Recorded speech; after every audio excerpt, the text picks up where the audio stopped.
I'm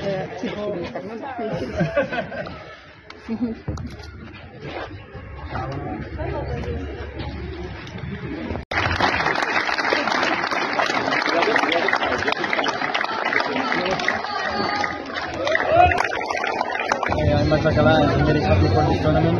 It's my first 25K and I'm very happy to be here in Rabat because it's very good organization, good people, the club is very nice, so the tournament was tough but I'm very proud of it and for good results for Rabat. Yeah, the people here in the final are pretty nice, a lot of people watching the final and it's a nice to play in a first. I'm very proud of my week here and the club and the organization and the city is really good. We are so comfortable here.